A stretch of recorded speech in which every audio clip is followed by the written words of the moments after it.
Kita sering mendengar tentang waktu kerja, waktu istirahat, dan waktu kerja lembur. Namun, apakah semua sektor industri mempunyai aturan yang sama? Dan apakah ada batasan untuk karyawan yang tidak diperbolehkan lembur? Hai semuanya, saya Adrian. Selamat datang di channel saya Sharing Ilmu.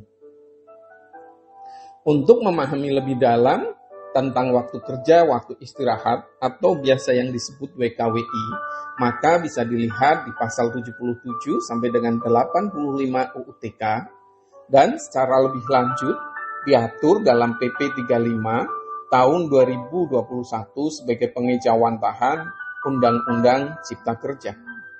Secara umum, waktu kerja dibagi menjadi 3. Yang pertama, waktu kerja standar. Waktu kerja standar ini ada 2, yaitu 6 hari kerja dengan waktu kerja 7 jam per hari dan 40 jam seminggu. Yang berikutnya adalah 5 hari kerja dengan waktu kerja 8 jam per hari dan 40 jam seminggu. Yang kedua adalah kurang dari standar. Waktu kerja biasanya di sini kurang dari 7 jam per hari dan kurang dari 30 jam per minggu. Atau waktu kerja fleksibel dan biasa dikerjakan dimanapun bisa dilakukan. Yang ketiga adalah waktu kerja lebih dari standar. Hal ini adalah untuk sektor-sektor tertentu dan diatur dalam peraturan menteri. Terkait sektor ini ada dibagi menjadi 5 sektor. Yang pertama, sektor usaha energi dan sumber daya mineral pada daerah tertentu. Yang kedua, sektor usaha pertambangan umum dan daerah operasi tertentu.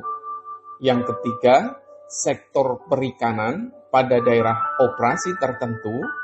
Yang keempat, sektor kegiatan usaha hulu minyak dan gas bumi. Serta yang kelima adalah sektor agrobisnis hortikultura.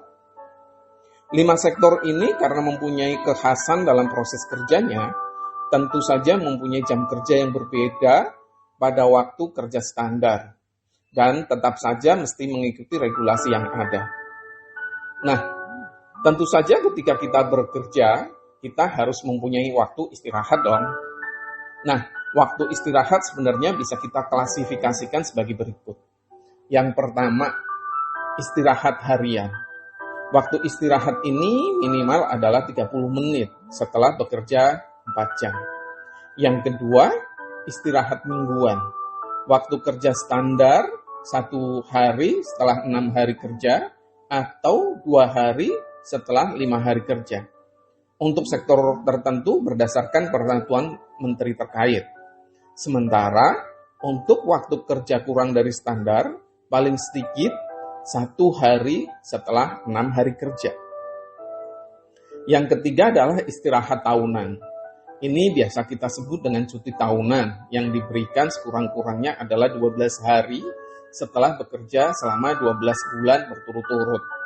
Dan yang keempat adalah cuti panjang atau cuti besar.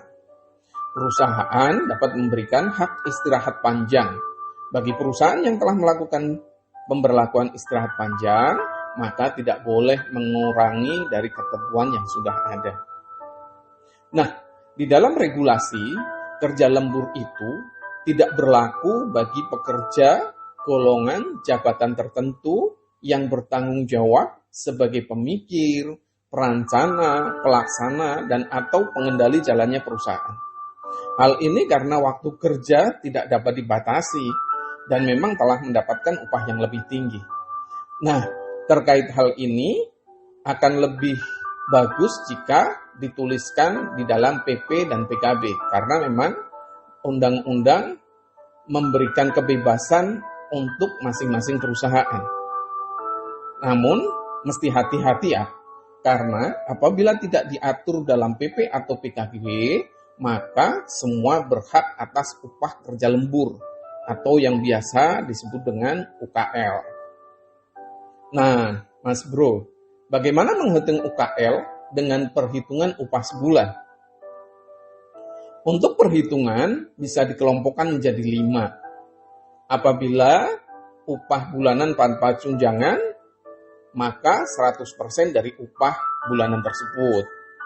Yang kedua, apabila upah bulanan terdiri dari upah pokok plus tunjangan tetap, maka 100% dari upah bulanan tersebut.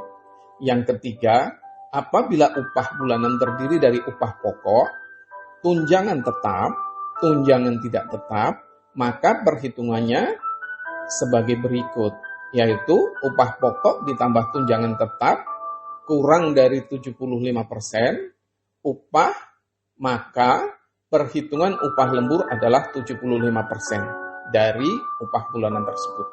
Artinya, upah lembur itu minimal 75% dari upah bulanan.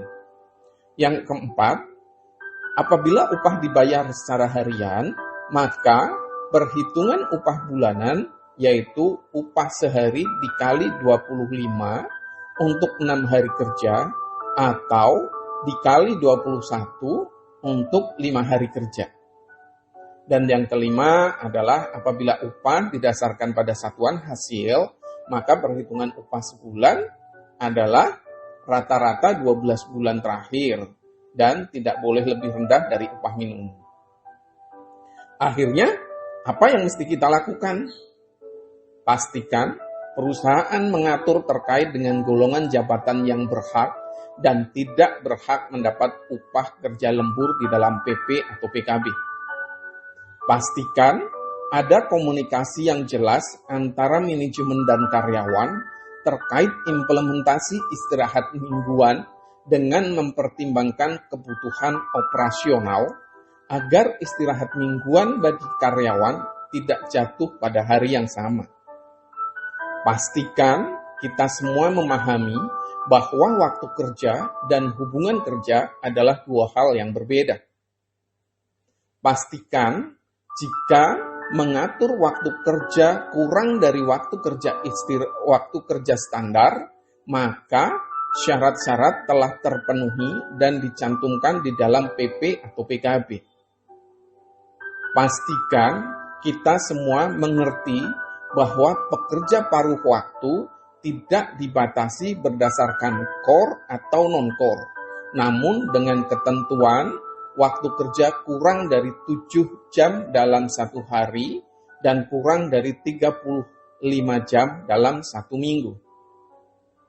Oke, itu dulu sharing ilmu kali ini teman-teman semua.